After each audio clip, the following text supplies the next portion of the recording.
بعض جگہوں پہ بعض لوگ بڑے تیز ہوتے ہیں، یعنی ان سے آپ کی ملاقات ہوتی ہے تو بندے کو محسوس ہوتا ہے کہ یار اسے تو پہلے ہی ساری باتوں کا پتہ ہے، اور کئی دفعہ ان سے ملنے کے بعد احساس ہوتا ہے کہ یار اس سے تو تھوڑا سیکھ ہی لیتے تو بہتر تھا، یہ تو بات بڑی آگے نکل گئی۔ سارا پتہ ہوتا ہے، باشعور ہوتے ہیں، لیکن ڈر آتا ہے اللہ سے۔ اتنا باشعور آدمی، سمجھدار، پنچایت، پریا، لوگ، دین، دنیا سارا پتہ ہے، نماز کا ٹائم آ گیا تو وہ چھپتا پھرتا ہے، اس کی طبیعت پر بوجھ بن رہا ہے معاذ اللہ اللہ کے حضور حاضر ہونا، اسے خیر کا کام کرنا پڑ رہا ہے تو وہ ادھر ادھر نکلتا جا رہا ہے۔ تو سوال یہ ہے کہ پھر یہ شعور کا کیا مطلب رکھا ہوا ہے ہم نے؟ پھر اللہ سے دعا کرنے کی ضرورت نہیں۔ وہ حضرت عارف رومی رحمۃ اللہ تعالی علیہ فرمایا کرتے تھے بعض لوگوں کو رب سارا کچھ دیتا ہے، سجدے کی توفیق نہیں دیتا۔ اس کا مطلب یہ ہے کہ وہ کہتا ہے یہ سارا کچھ لے اور نکل جا، میرے گھر نہ آنا، رکھ سارا کچھ پاس۔ رب سے عافیت مانگی جائے، اس سے اس کا فضل مانگا جائے، اس سے اس کا کرم مانگا جائے۔ اللہ کے پیارے رسول صلی اللہ تعالی علیہ وآلہ وسلم اس عافیت مانگنے پر زور دیتے، توجہ دیتے۔ میں آپ کو صحیح بتاتا ہوں، رب نے اگر کسی بندے کو عافیت میں رکھا ہو نا تو حالات کیسے بھی برے چل رہے ہوں اس کا بگاڑ کچھ نہیں سکتے۔ اور اللہ تعالیٰ معاف کرے، 100 دفعہ خاکم بدہن، اگر کسی وقت اس کے کرم کی نگاہ پھر جائے تو پھر سارے اسباب سمیت بھی انسان اپنے پیروں پہ کھڑا نہیں رہ سکتا۔ اس سے جب تک طلب کرم نہیں ہوتا، طلب عافیت نہیں ہوتی، اس کی بارگاہ سے جب تک بندہ مومن پورا رجوع نہیں کرتا، یہ عافیت اتنی اعلیٰ چیز ہے کہ نبی پاک علیہ السلام نے فرمایا اذان اور اقامت کے درمیان جو وقت ہوتا ہے اس میں دعائیں رد نہیں ہوتی۔ دعا مانگا کرو گے تمہاری اللہ اپنے فضل سے قبول کر لے گا۔ عرض کی یا رسول اللہ کیا مانگے؟ تو فرمایا عافیت مانگو رب سے۔ حضرت انس بن مالک حدیث کے راوی ہیں رضی اللہ تعالیٰ عنہ، یہاں بھی فرمایا یہ عین قبولیت کا ٹائم ہے، اب اللہ سے عافیت مانگ لو، اس کی پناہ۔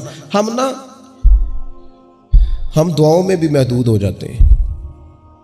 رب دا طالب کوئی نہ ملیا، جو ملیا طالب زردہ ہو۔ جب عافیت، ایک بزرگ تھے ہر وقت اللہ سے عافیت مانگتے تھے، ہر وقت اللہ سے عافیت مانگتے تھے، ہر وقت عافیت مانگتے تھے۔ لوگوں نے پوچھا، لوگ ان کو صالح جانتے تھے، نیک سمجھتے تھے کہ حضور آپ اور کوئی دعا مانگتے نہیں، عافیت ہی مانگتے ہیں۔ فرمانے لگے میں مانگا کرتا تھا شروع میں، بعد میں خیال آیا ہے اور بھی دعائیں مانگا کرتا تھا، یہ احساس بعد میں نصیب ہوا۔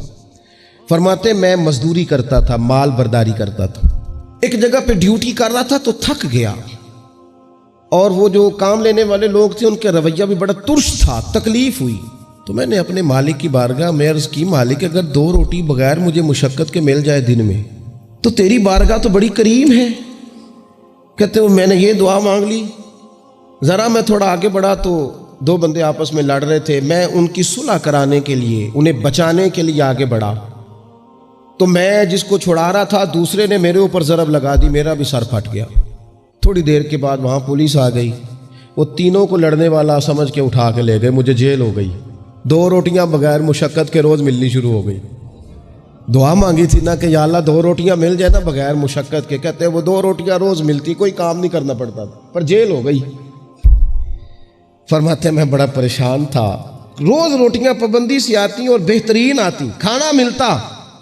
پھر کچھ عرصے کے بعد میں نے سوچا کہ یار یہ دعا تو قبول ہو گئی نا تیری، اب تو اگر اس پر کوئی الگ بات کرے گا تو وہ تو غلط کرے گا۔ کہتے پھر خود ہی میرے دل میں اللہ نے بات ڈالی اور میں نے عرض کی مالک 2 روٹیاں نہیں، مجھے تو عافیت چاہیے، مجھے تو عافیت دے، میرے اوپر تو کرم فرما، تو نظر رحمت کر، جے ایک قطرہ بخشے مینوں، ایک قطرہ بخشے مینوں تے کام بن جاندا ہی میرا، مہربانی کر عافیت عطا کر۔ فرماتے پھر خدا نے کرم کیا، کہاں سے اسباب بنے میرے جیل سے چھوٹنے کے، کون کون میرے ضمانتی بنے اللہ ہی جانتا ہے۔ فرماتے ہیں دروازے بھی کھل گئے، رزق بھی ملتا ہے، صحت بھی میسر ہے، سجدہ بھی کر لیتا ہوں، سویرے تلاوت بھی کرتا ہوں، شام کو مدینے والے کی بارگاہ میں رج کے درود و سلام بھی عرض کرتا ہوں۔ میں ممکن ہوتا ہے تو کسی غریب کی داد رسی بھی کرتا ہوں. اب سمجھ آئی ہے. ربنا آتنا فی الدنیا حسنۃ وفی الآخرۃ حسنۃ وقنا عذاب النار. اب سمجھ آئی ہے رب سے جب بھی مانگنا ہے عافیت ہی مانگنی ہے, اس سے کرم مانگ. ہم نے محدود دعائیں رکھی ہوئی ہیں, محدود. وہ جی فلانا کام میرا ہو جائے تو بھئی وہ ایک ہو گیا, اس کے بعد پھر نئی ٹینشن بن جائے گی. نہیں, میں جی بچوں کی شادی کر لوں جی پھر میں فارغ ہوں. آپ شادی کر کے دیکھیں, لاگ پتہ جائے گا کیسے فارغ ہوتے ہیں. آپ یہاں رکتے کیوں ہیں؟ آپ خدا سے عافیت کیوں نہیں طلب کرتے؟ اس کی بارگاہ سے وہ کیوں نہیں مانگتے کہ جو ایک قطرہ ملے تو دنیا اور آخرت کے سارے کام ہو جائے؟ اس سے اس کی رحمت کا سوال کرے, اس سے اس کے کرم کا سوال کرے. اللہ کی بارگاہ میں بھی حاضر ہونا اور جچی تلی اور جناب ناپ تول کر اور محدود چیزوں کا سوال کرنا, مالک سے مانگیں. اور وہ جب دیتا ہے تو دیتا بھی بے حساب ہی ہے. وہ جب عطا کرتا ہے تو کرم کے دروازے کھول کے عطا کرتا ہے, ورنہ تو ایک الجھن سے انسان نکلتا ہے دوسری میں الجھ جاتا ہے. ایک گتھی کو سلجھاتا ہے. پھر اقبال رو پڑے تھے, کہنے لگے میں عقل کی گتھیاں سلجھا چکا ہوں, یا رب مجھے صاحب جنوں کر دے. اللہ یہ بڑا میں نے ہیر پھیر دیکھ لیا, مجھے دیوانہ بنا.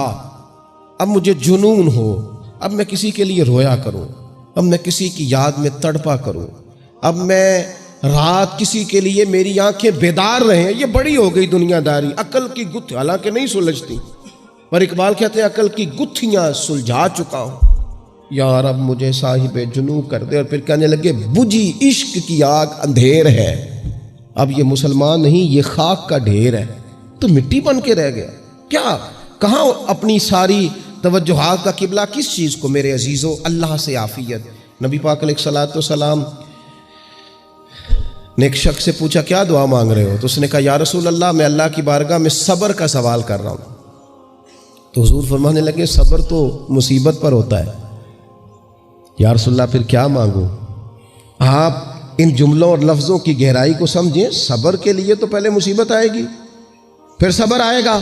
تو یا رسول اللہ کیا مانگوں؟ فرمایا تو رب سے عافیت مانگ. مانا کیا ہے؟ مصیبت آئے کیوں؟ اللہ تجھے اپنی حفاظت کے حصار میں لے لے. وہ وقت ہی کیوں آئے کہ جب تیری طبیعت الجھ جائے, جب تو پریشان ہو جائے, جب تو تو اللہ سے عافیت مانگنا.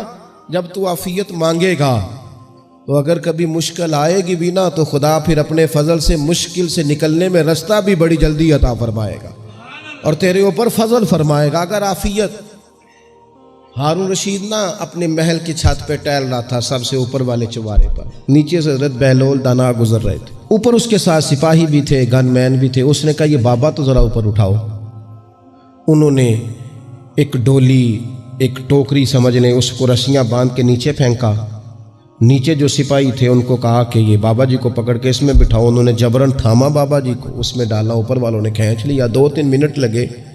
ہارون رشید کے سامنے حضرت بہلول دانا پہنچ گئے تو تھوڑے ناراض بھی ہوئے کہ یہ کوئی طریقہ تو نہیں نہ بلانے کا. ملاقات ہوئی تو کہا کیوں بلایا؟ کہنے لگا ایک مسئلہ پوچھنا تھا. فرمانے لگے بادشاہ ہے نا, تیرے مسئلے پوچھنے کا بھی اپنا ہی انداز ہے, پوچھ مسئلہ. کہنے لگا بابا پوچھنا تھا کہ آپ اللہ تک کیسے پہنچے؟ حضرت بہلول دانا چپ کر گئے. 2-4 منٹ کے بعد کہنے لگے جس طرح ابھی زمین سے تیرے تک نہیں پہنچا, بالکل اسی طرح ہی پہنچ گیا ہوں رب کریم کی بارگاہ تک. اور وہ بھی جو اس نے کرم فرمایا ہے, ورنہ میں تو نہیں سمجھتا کہ میں پہنچ گیا, وہ بھی اگر تیری خوش گمانی ہے. ہارون رشید کہنے لگا مجھے سمجھ نہیں آئی. فرمانے لگے تو بادشاہ جو ہے اتنی جلدی کیسے سمجھ میں آئے گی تجھے بات؟ فرمانے لگے اگر میں تجھ سے ملنا چاہتا نا تو میں ایک درخواست لکھتا, پھر کسی وزیر سے سفارشی سائن کراتا, پھر وہ جمع کراتا, پھر مجھے ٹائم ملتا کہ فلاں دن فلاں تاریخ فلاں ٹائم آ جانا, پھر آ کے میں لائن میں لگتا.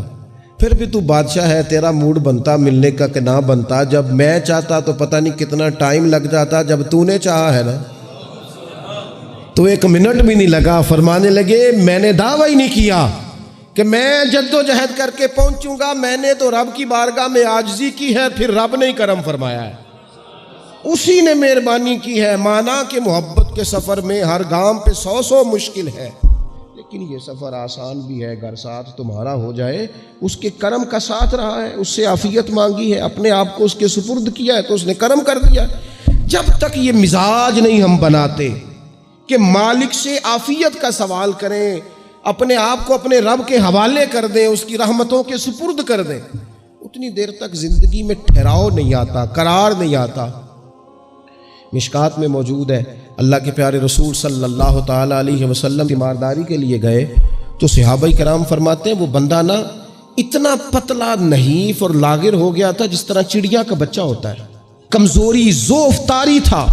تو محبوب کریم نے اسے دیکھا تو بڑے کریمانہ انداز میں کریم فرمانے لگے، تو کوئی دعا نہیں مانگتا، تو عافیت نہیں مانگتا اللہ سے؟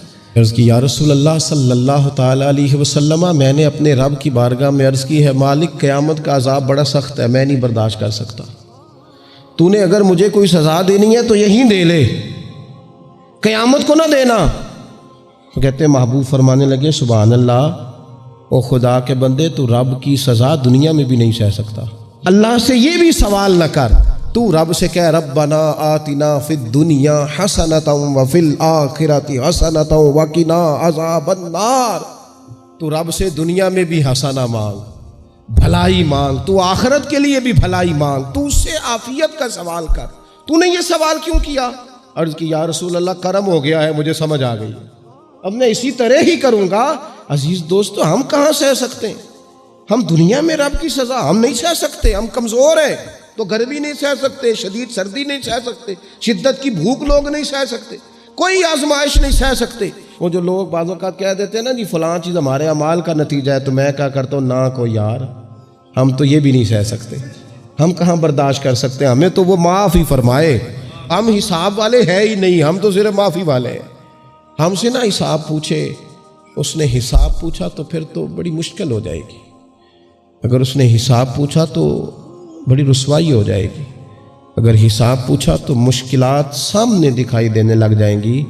ہم سے تو وہ درگزر والا معاملہ کرے، ہم سے تو وہ کہے جا میں نے محبوب کے صدقے تجھے معاف کیا، جا تیرے لیے رحمت اور بخشش والا فیصلہ